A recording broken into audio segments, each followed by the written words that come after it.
사무엘이 사울에게 이르되 여호와께서 나를 보내어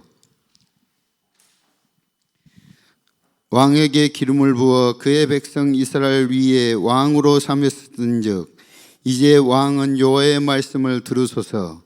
만군의 여호와께서 이같이 말씀하시기를 아말렉이 이스라엘에게 행한 일 곧 애굽에서 나올 때 길에서 대적한 일로 내가 들을 벌하노니 지금 가서 아말렉을 쳐서 그들의 모든 소유를 남기지 말고 진멸하되 남녀와 소아와 젖먹은 아이와 우양과 낙타와 나귀를 죽이라 하셨나이다 하니 사울이 백성을 소집하고 그들을 드라임에서 세어보니 보병이 20만 명이요 유다 사람이 10,000명이라. 아멘. 목사님 말씀 주시겠습니다.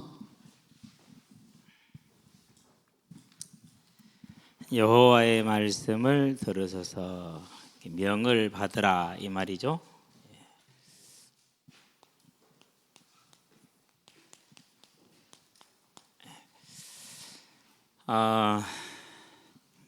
우리가 이제 사울 왕을 보면은 무엇을 알 수 있느냐 하면은요, 이슬람의 5가지 믿음 중에서 한 가지가 기둥 중에 뭐냐면은 정명론이에요. 운명이 정해졌다라는 것이죠. 그런데 이제 우리는 그렇게 믿지 않고 마태복음 11장에 보니까 하나님의 나라는 침노를 당하는 세례 요한의 때부터요, 침노하는 자는 빼앗느니라 이렇게 얘기를 하죠. 하나님 뭘 우습게 인정을 하신 거죠? 저와 여러분들의 예배자로서의 삶을 존중해 주시는 것이죠. 어쨌든 저와 여러분들은 스스로 하나님이 우리에게서 뺏어간 적은 단 한 번도 없어요. 우리가 빼앗겼고 우리가 포기했고 우리가 잃어버렸지. 자, 그러면 이제 우리가 지금 뭐를 볼 수가 있습니까? 변화죠. 무슨 변화예요? 사울 왕의 변화죠. 분명히 9장에서 뭐라고 말합니까? 내가 어찌 우리 집안은 이렇게 작은 집안인데 할 수 있겠나이까 이렇게 얘기를 하죠. 이렇게 했던 이제 사울 왕인데 사울이었는데 지금은 이제 어떻게 됩니까? 하나님의 말씀을 거역하고도 천연덕스럽게 내가 하나님의 명령대로 다 행했습니다 이렇게 얘기를 하죠. 이랬던 사람이 이제 오늘은 이제 15장이죠. 몇 절입니까? 그 부분이 지금 13절에 그러면서 14절에 여호와의 13절이죠. 내가 명령을 다 행했습니다 이렇게 얘기를 합니다. 분명히 하나님의 명령을 받아서 들었는데도 불구하고 이랬던 사람이 이렇게 변화가 됐어요. 안 좋은 변화를 택한 것이죠. 날이 갈수록 믿음이 깊어지고 하나님의 말씀에 대한 순종이 커지는 것이 아니라 이제는 경홀히 여기다 못해서 이제 만홀히 여기는 정도까지 가버린 것이죠. 분명히 뭔 기회가 있었어요. 하나님은 그에게 기회를 주셨죠. 그런데 그 기회를 스스로가 버리죠. 사울이 마음을 돌이켰다니 버린 거거든요. 그래서 우리가 뭘 보는 겁니까? 저와 여러분들이 연약함과 부족함과 무능과 실력이 없으면 문제 삼지 않으시는 하나님이 단지 뭐가 있으면 돼요? 우리가 중심으로 하나님을 섬해하면 돼요. 그러면 하나님께서는 절대 저와 여러분들을 뺏어가지가 않죠. 이번에도 보니까 회복을 위해서 오셨는데 스스로가 이렇게 경홀히 여기고 만홀히 여김으로 인해서 버려버린 경우를 우리가 지금 보는 것이죠. 그러면 저와 여러분들 여기서 뭘 봐야 됩니까? 저와 여러분들은 베드로전서 5장 8절을 생각해 볼 수 있어요. 근신하라 깨어라 너희 대적 그랬어요. 마귀가 우는 사자와 같이 능력 있는 자가 속이려고 마음을 먹으면은 감당하기가 어렵죠. 그렇죠? 별 이렇게 무방비 상태에 있는데 갑자기 쳐들어오면은 아무리 장비가 좋아도 당할 수밖에 없거든요. 원래 그래서 기습이 무서운 이유가 거기에 있는 것이죠. 그런데 우리보다 훨씬 뛰어난 존재가 언제든지 간에 틈을 노리고 있다니까요. 그 틈이 어떻게 오는 것입니까? 역사를 보니까 항상 사람의 힘이 뭘 대신해요? 하나님을 대신해요.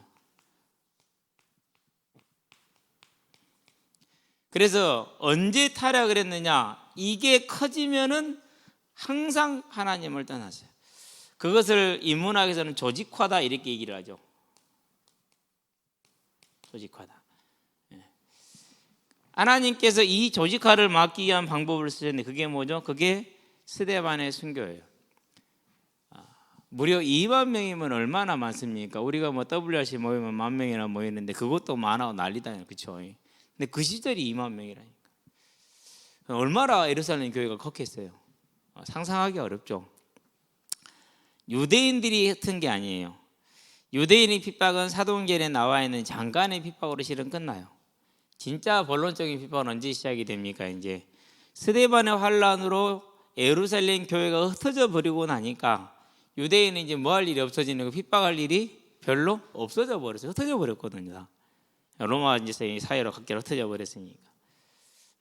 하나님께서 경계하신 이유가 스데반을 죽여서 순교하시기 위해서 흩어진 이유가 이걸 경계하셨기 때문에 그래요. 이것을 경계하셨기 때문에. 그렇다면 저 여러분들이 뭘 보는 것입니까? 사울이 보여진 그 모습이 누구의 모습이었을까? 그것이 언제나 이것은 기본 전제입니다. 나일 수 있다라는 거죠. 저와 여러분이 이 모습일 수 있다라는 거. 항상 하나님 앞에서 말씀을 받되 두려움으로 받고 떨림으로 받을 수 있는 겸손과 깨어있음이 있게 되기를 바랍니다. 꼭 이렇게 있어야 됩니다. 그렇지 않으면은 우리는 어느 날 확신 가운데서 하나님을 떠납니다. 사울이 그랬기 때문에. 자, 그럼 본론을 보도록 합니다.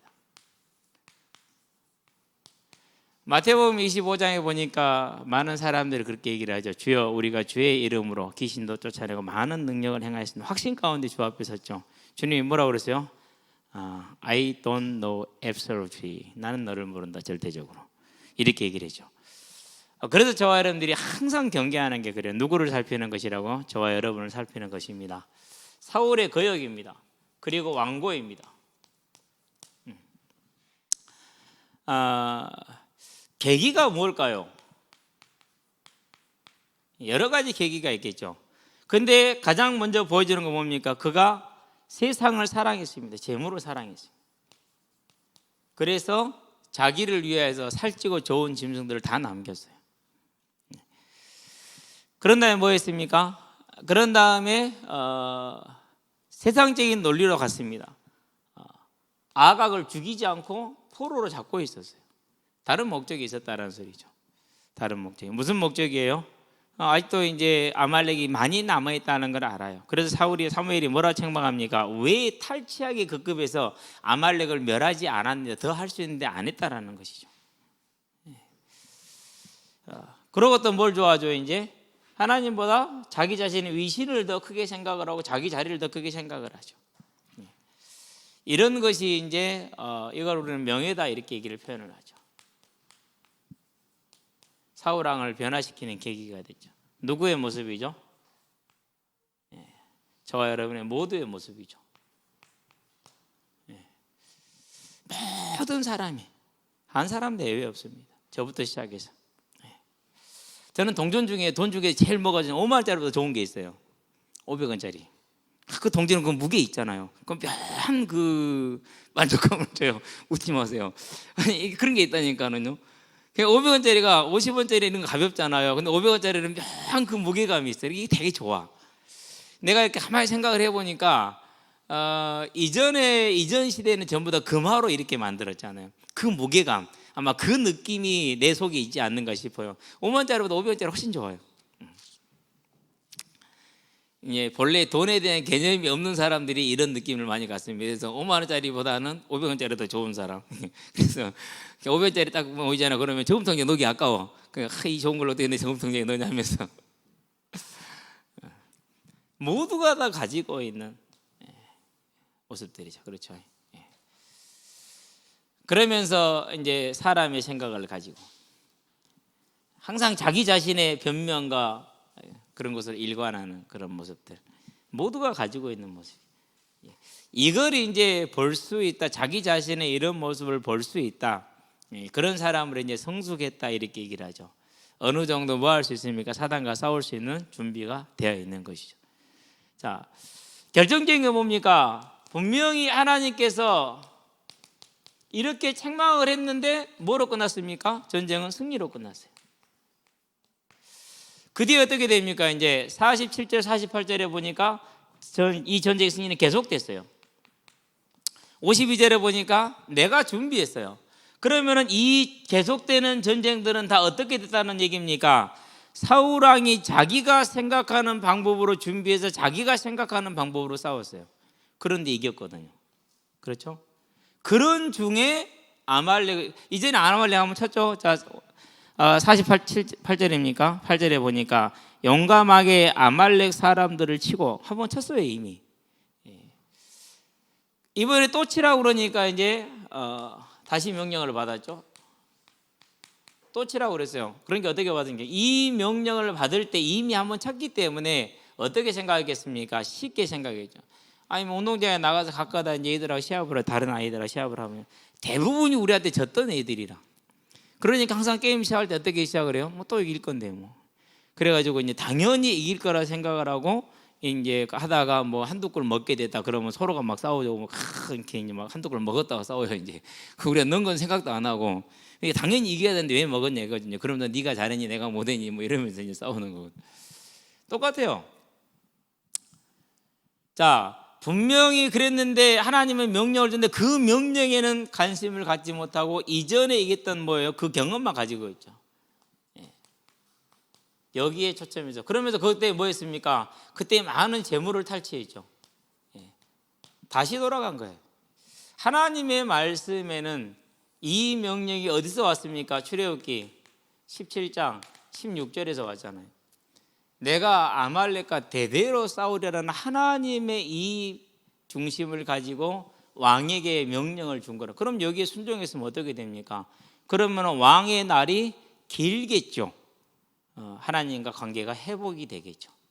다른 말 표현하면 뭡니까? 하나님과 사울이 또 동행하는 관계가 되는 것이죠. 그러는데 그렇게 하지를 않았어요. 그리고 계속해서 뭐합니까? 변명을 하죠. 변명하기 전에 뭐부터 했습니까? 거짓말부터 했어요. 그리고 변명하죠. 이게 이제 반복이 되는 것이죠. 그러니까 얼마나 그가 하나님의 명령을 돌이켜버리고 고집을 피웠는가를 우리가 볼 수가 있는 것이죠. 기회를 분명히 주셨는데 스스로 그 기회를 잃어버리죠. 거기다 또 뭐도 합니까? 이제 하나 더 하죠. 기념비를 세우죠. 누구를 위해서 기념비를 세웠습니까? 나를 위해서 사울 자신을 위해서 기념비를 세우죠. 어지간히 갖고는 기념비는 안 세울 텐데 그럼 이 정도 되면 뭐가 되는 거죠? 이제 모든 걸 다 잊어버린 거죠. 이 전쟁도 누가 이긴 거예요? 내 힘으로 이긴 거야. 내가 이제 하나님께 이 정도 이겨드렸어.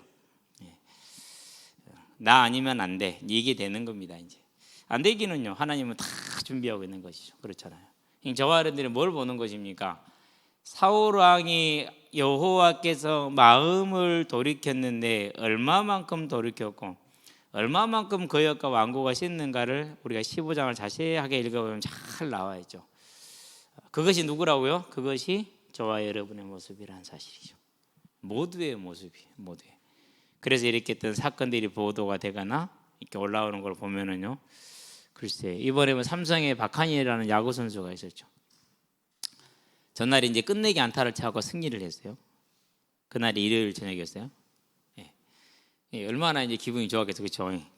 여러분 경기를 끝내기 안타로 딱 정계를 짚고 집에 돌아왔잖아요. 내일 월요일 경기 없잖아요. 그럼 오늘 이제 뭐 하래요?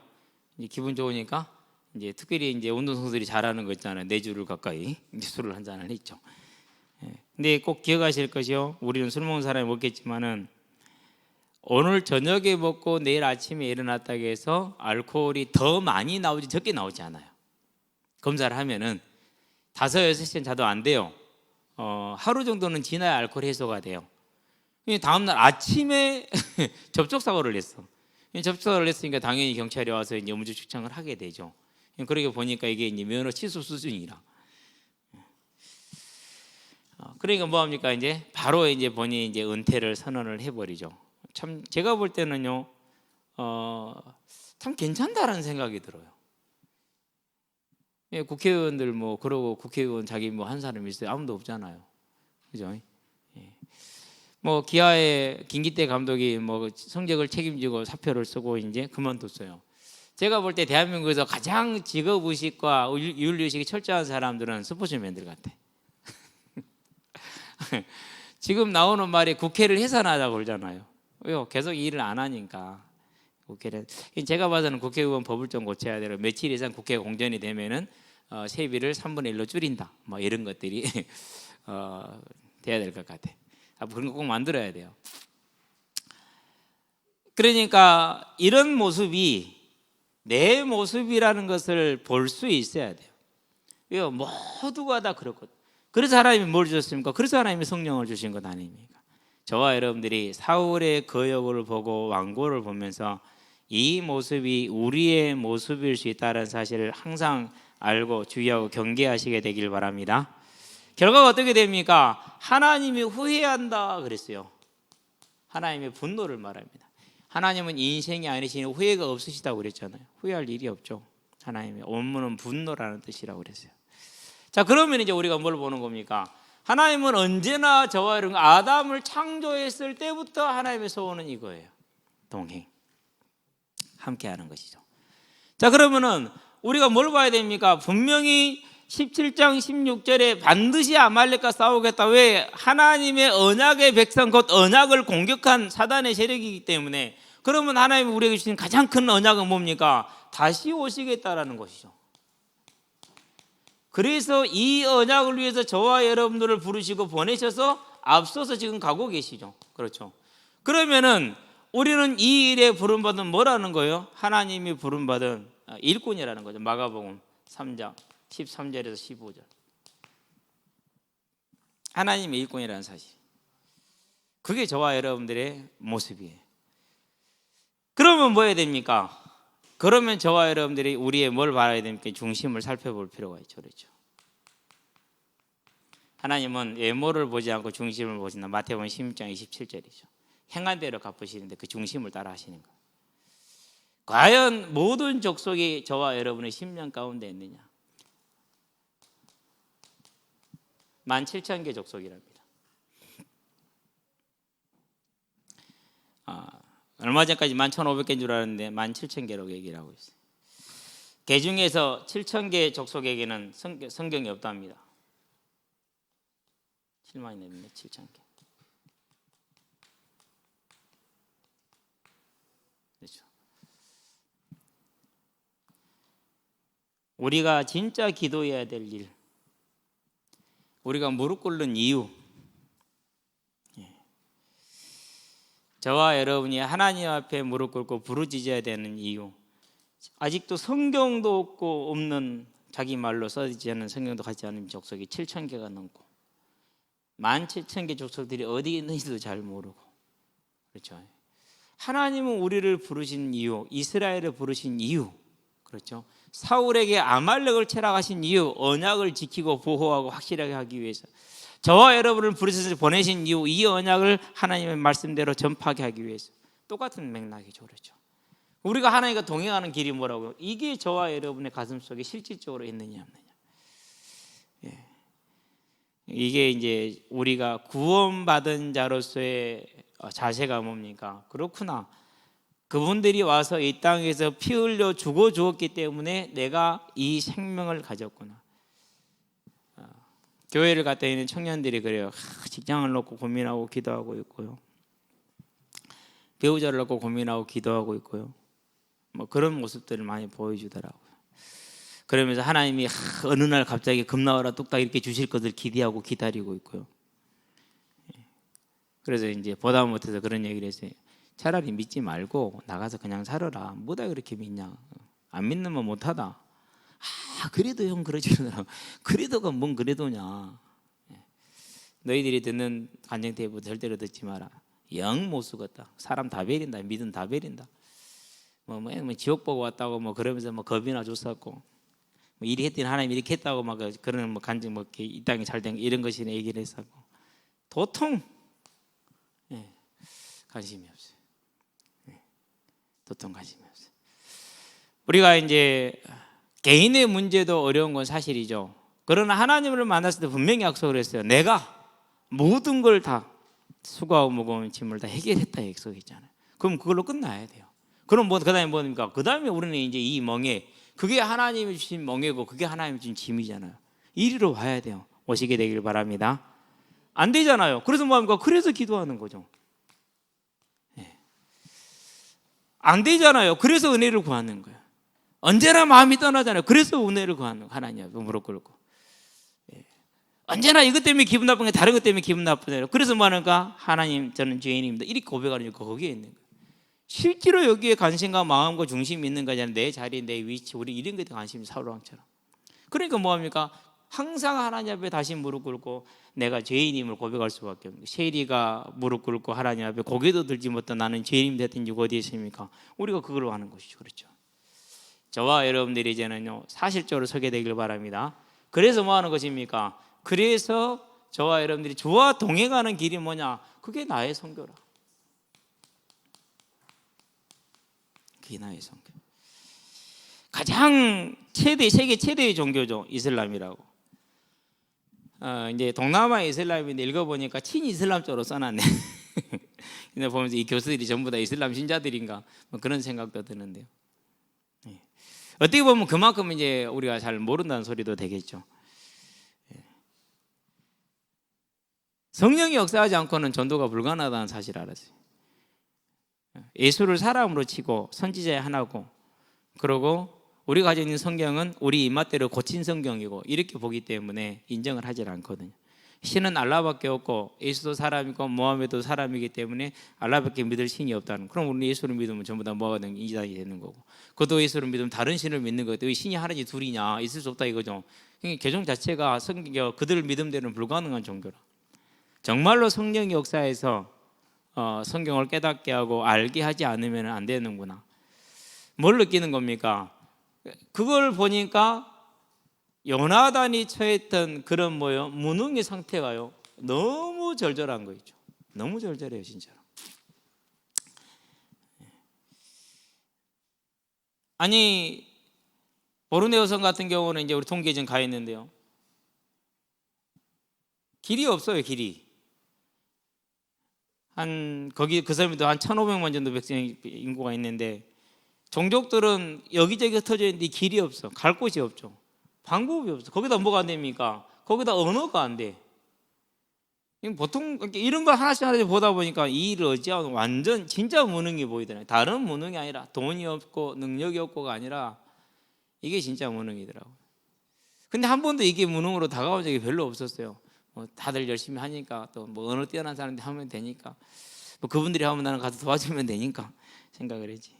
그러고 이제 선행교 선교단을 생각을 해보니까 참 그 나이에 가가지고 그 언어를 익혔단 말이지. 저보다 나이가 훨씬 많은 상태로 갔거든요. 지금 제 나이보다 많은 상태로 갔단 말이에요. 그런데 가서 그 언어를 익혀가지고 20, 30년 된 선교사님들보다 더 잘해.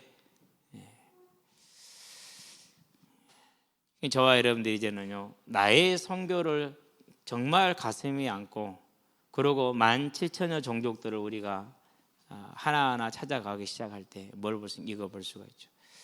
뭘 보느냐? 진짜 불능을 봐요. 미얀마에도 기독교가 많이 있어요. 그러는데 웃겨요. 선교의 개념이 없어요. 왜 선교의 개념이 없어요? 영국이 복음을 전할 때, 복음도 아니지만 실은 전할 때, 당신들이 버마인을 싫어하면 하나님을 믿으라 그랬은 거예요. 그게 뭐 말이 되는 소리냐고요. 지금 말이에요, 방구에게 지금. 아니, 그렇게 했다니까. 그래서 뭘 만들었어요? 종족 간의 대립의 도구로, 이 제의 도구로 쓴 게 이게 종교였어요. 그러면은 지금도 뭐 한다는 소리죠? 종교는 그 뭐예요? 종족 간의 전쟁의 도구이지 믿음의 도구는 아니라는 거. 그쵸, 노근사님? 저라도 고개는 끄덕여. 노근사님 둘이라서 누군지는 잘 모르지만 본인은 알겠지 뭐. 아니, 그런 무능과 불능이 다른 데서 느껴지는 게 아니에요. 그런 무능과 불능이. 이렇구나. 언어도 문제이지만은 이미 믿고 있는. 그러면서 하는 말이 그래요. 목사가 라마단 축제 기간이라고 같이 축하해야 된다고 앞장서서 징을 깽가를 치고 징을 나팔을 분다니.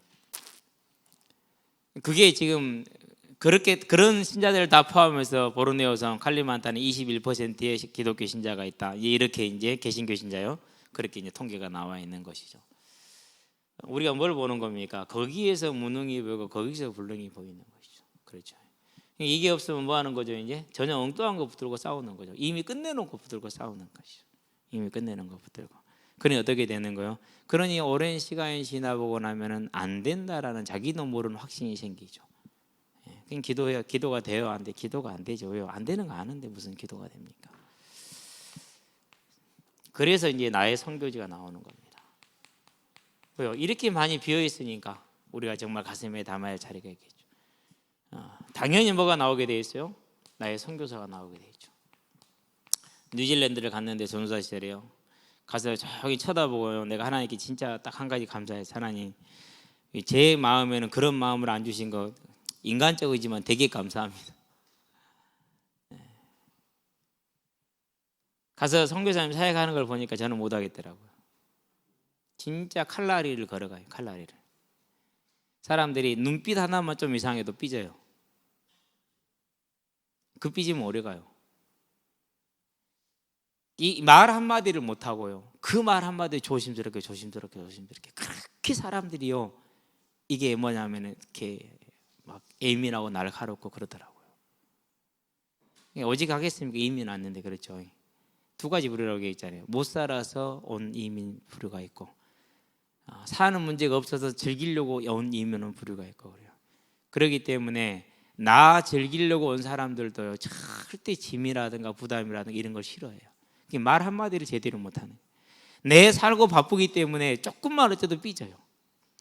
그걸 보면서 와, 저분들 삶이.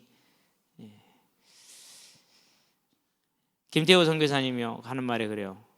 내가 왜 나왔을까? 내가 중국에 왜 나왔을까? 200명 되는 어른 성도들만 200명이 넘었는데 내가 그들 데리고 편안하게 큰 소리 치며 생활할 수 있었는데 내가 왜 나왔을까? 불신앙에서 하는 건 아니겠죠. 그렇죠. 그만큼 뭐라고 할까, 짐이 커요. 짊어진 짐이 감당하기 어려울 만큼. 그렇다는 얘기는 무슨 말입니까? 저와 여러분들이 나는 그 믿음 없다 이렇게 말하면 절대로 안 돼요. 그건 뭐라고? 정신병자라니까. 심한 정신병자. 우리가 다 정신병 있는 건 마찬가지지만, 나의 선교사 진짜 가슴에 안아요. 가슴에 담아요. 같이 기도해야 돼요. 기도만큼 아름다운 게 없어요. 예수를 처음 믿었을 때 나를 위해서 기도하고 있구나. 그게 보여지고 느껴지더라니까요. 어머님의 기도가, 지역 식구들의 기도가 느껴져요. 그렇다면 저와 여러분들은 뭐밖에 없습니까? 이제 정말 주와 동행하는 길. 그렇죠. 무엇을 위해 싸울 것이냐. 결론입니다.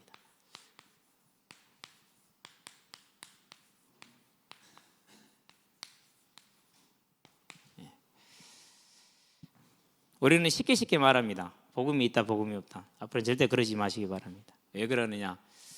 제가 종교개혁부터 지금까지 조금 많이는 모르지만 살펴봤어요. 살펴봤는데 초대교회부터 지금까지 단 한 시대도 완전한 시대가 없어요. 단 한 사람도 완전한 사람이 없어요. 다 그 시대적인 제약을 가지고, 그 환경적인 제약을 가지고. 종교개혁의 제일 큰 제약이 뭡니까? 한계가. 제일 큰 어그레싱, 성경에 어긋난 게 뭐죠? 간단하잖아요. 종교 분리를 하지 않았다는 거죠. 국가와 종교를 분리하지 않았다는 거예요. 칼빈도 분리하지 않았어요. 그래서 제네바시를 성시로 만들었던 거예요. 분리 안 했다니까. 그런데 주님은 처음부터 분리를 해놨단 말이에요. 그렇죠. 그렇다고 그러면 칼빈이 복음 없다는 말이 아니잖아요. 단 한 시대도 완전한 시대가 없고, 단 한 사람도 완전한 사람이 없어요. 그래서 제가 항상 저를 보면서 내가 이 시대 이 분위기를 벗어나지 못할 것이다. 다음 세대가 나를 볼 때 분명히 한계를 볼 것이다. 왜? 내가 그걸 못 벗어나니까. 칼빈도 못 벗어났고 루터는 더더욱이 못 벗어났죠. 거기는 많이 못 벗어난 사람이에요. 오늘날 루터가 적은 이유가 거기에 있어요. 많이 못 벗어났기 때문에. 포문을 열고 그 모든 화살을 온몸으로 막아 싸우는 건 맞아요. 문을 열어준 사람이에요. 문을 열어준 사람이에요. 근데 정말 많이 못 벗어요. 그렇다고 하나님 우리부터 구원 못 받았다는 사람 생각하는 사람 단 한 명이라도 있어요? 100개의 기독교 교단에도 아무도 없어요. 그렇죠? 예, 아무도 없어요. 그럼 무슨 싸움을 해야 되느냐? 진짜 하나님과 동행하는 싸움. 무엇이 복음이냐? 그런 것 싸움 다 우리는 모른다. 예수를 그리스도로 고백하는 그 믿음 안에서 우리는 이 복음을 전하는 데서 나의 사명, 나의 소명, 내 할 일을 감당해라. 예, 내 할 일을. 여러분이 저와 함께 한 분은 알 겁니다. 어느 날부터인가 제가 다른 사람, 다른 교회 현장 얘기 많이 안 합니다. 이유가 있습니다. 그건 복음이 아니다. 그건 본질이 아니다. 다른 사람을 딛고 일어서는 것은 그건 말이 안 된다. 예수 자체만 나와야 된다. 그분이 명령한 것만 나와야 된다. 그 외에는 내 자신이 하면 틀렸다. 예. 그래서 나의 소명, 하나님이 모든 족속이라고 말했다. 그러면 내 10년 가운데 이 모든 족속이 사실적으로 담겨야 된다. 담기게 하시게 되길 바랍니다. 예, 하셔야 돼요. 물론 어려운 시간표에 있는 분들도 많아요. 그럴수록 하세요. 그럴수록 어려운 시간표에 있을수록. 그럼 어떻게 해야 됩니까? 그러면 구체적으로 나의 선교를 위해서 뭐 해야 됩니까? 이제 공부가 필요해요. 막연하게 있지 마시고. 그래서 이거 역사를 잘 가르쳐야 되는구나. 그래서 이제 세계 정보, 기도 정보만 보는 게 아니고 역사를 같이 공부합니다. 그래야 이 기도 제목이 왜 나왔는지를 알겠더라고요. 이 기도 제목이 왜 나왔는지를.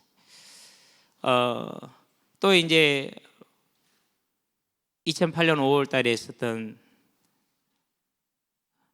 그 사이클론 인해서 14만 명이 죽었다고 그래요. 근데 그 다음에 이제 뭘 찾아봤냐? 그러면 그때 이 사이클론에 대한 걸 찾아봤더니 NGO 단체에서 현장 답사를 간 거예요. 왜 이제 재건을 해야 되니까. 가가지고 보고를 이렇게 한 걸 쭉 들어보니까 내가 이 책을 봐가지고 모르는 것들, 즉 사이클론으로 인해서 14만 명이 죽었는데 7m의 쓰나미가 밀려온 거예요. 그럼 바닷물이 올라왔다는 소리잖아요. 이라와디 강을 따라서 바닷물이 올라온 거거든요. 바다 가운데 섬들인데 싹 쓸어버린 거잖아요. 그럼 무슨 문제가 되는 거죠? 이제 그 강 주변으로는 전부 다 염분으로 덮어버린 것이죠. 이 일로 14만 명이 죽은 것보다 그 다음에 뭐가 안 되는 거죠? 이제 농사가 안 되는 거라. 100명이 농사 일을 해야 되던 것을 10명이 해도 충분할 정도로 농사가 안 돼버린대 아예. 그러면 사람들이 뭘 먹고 살죠 이제? 그러니까 그냥 기도 정보에만 나왔을 때는 14명이 죽었다 이렇게만 봤는데 그 사람들이 그 NGO 단체에서 들어가서 활동하는 내용을 읽어보니까 이건 뭐 제가 이게 다 표현을 좀 못해서 그래요. 이건 말이 아니에요. 사람 사는 게 아니에요. 그러니까 이제 그런데도 불구하고 정권은 원조를 딱 막았어요. 원조를 왜 막았느냐? 원조가 들어오면 제일 먼저 들어온 게 누가 들어온다고요? 제일 먼저 들어온 게 기독교가 들어오니까 다 막았고, 물품이 들어와도 자기들끼리 군부가 나눠 가져버리고, 쓰나미가 오는데도 말을 안 알려주고, 그런 이제 상황들. 그러니까 우리가 알기 전과 알고 난 후 구체적으로 마음에 담고 기도하면서 가는 것과 아는 것 차이가 많이 나더라는 거죠. 저와 여러분이 이제 이 사실 속으로 사실적으로 들어가시게 되길 바랍니다. 그렇게 될 때 분명히 우리는 문제를 안고 있고, 무능도 안고 있고, 불능도 안고 있고, 그럼에도 불구하고 이 문제를 안고 이 짐을 지고, 분명히 예수님이 지겠다고 했음에도 불구하고 우리는 마음이 젖이잖아요. 안 들어지니까. 우리가 힘을 다해 따라갔을 때 뭐라고 됩니까? 그게 뭐예요? 착하고 충성된 게 거기서 나오는 것이죠. 저와 여러분 삶이 되게 하시기를 바랍니다. 두 번째입니다. 자, 그러면 이 사명을 감당하면 뭐가 필요합니까? 새 힘이 필요합니다. 위로부터 오시는 하나님의 새 힘이 성령이죠. 그냥이 아니라 충만이죠. 그래서 뭐가 필요합니까? 성령 충만해서 반드시 필요한 게 있어요. 그게 오늘 우리가 들은 것처럼 하나님의 말씀을 들으셔서 예배입니다. 승리하시기를 바랍니다. 두 번째입니다. 뭐입니까? 하나님을 바라보는 시간입니다. 기도입니다. 승리해야 됩니다. 세 번째입니다. 이제 우리가 이것을 구체화했기 때문에 현장입니다. 현장. 어제는 이제 한 가지 실험을 했어요. 우리 지금 민중이 아픈데 아마 그 이유일 수도 있어요. 본인은 모를 수 있는데, 어제는 제가 현장을 안 하고 맡겨놔봤어요. 팀을 짜서 게임을 진행하고 모든 항의를 다 받고 뭐 심판이 그러면 되냐고 왜 그걸 얘기를 하자고 주냐고 애들이 얼마나 대드는데 모른 척하고 나 혼자 그냥 놀았거든요. 잘하더라고요. 의외로 이렇게 힘이 있게 잘하더라고요. 잘하네. 낙주기만큼 하고 막 속으로 이제 그랬는데 아니야 오늘 보니까 아파 버렸어. 이유가 아무것도 없어. 어제까지 괜찮았거든. 그 짐을 혼자도 다 진 거야. 이제 나는 이제 그 전동 킥보드 타고 놀러 다니고 혼자 놀았거든요. 그런데 가만히 지켜봤는데 아니 잘하더라고. 물론 이제 그렇게 하면 좀 불가능한 게 저게 메신저고 내가 현장을 해야 되는데 저와 여러분들이 이 삶을 주님 오시는 그날까지 우리의 호흡이 멈추는 그날까지 계속하기를 주의 이름으로 축원드립니다. 기도합시다. 살아계신 아버지 하나님, 하나님은 사울과 동행하기를 원하여서 그를 불러 그에게 새로운 사명을 주었으나 사울 왕이 자기가 취한 그 작은 것으로 인해서 하나님의 명령을 경홀히 여기고 만홀히 여겨 거역과 완고함이 하나님의 분노를 사는 것을 봅니다. 이제 우리의 삶은 오직 가서 모든 족속을 제자 삼으라는 그 명령에 순종하기를 원합니다. 우리의 삶이 연약하고 부족함과 무능함 때문에 어렵다 할지라도 아버지 하나님 모든 걸 주께 맡기고 그 길에 우리를 들여 나아가므로 하나님 앞에 잘했다 착하고 충성된 종이라는 그 칭찬을 받되 내가 너를 부름을 기뻐하노라는 그 하나님의 기쁨이 우리의 삶이 항상 충만할 수 있는 기도와 예배 가운데 승리할 수 있도록 하나님 구할 때마다 은혜를 주셔서 우리가 주 앞에 이르렀을 때 이 모든 게 하나님 은혜라는 고백을 드릴 수 있는 아름다운 찬양이 있게 하시기를 그리스도신 예수의 이름으로 기도합니다. 아멘.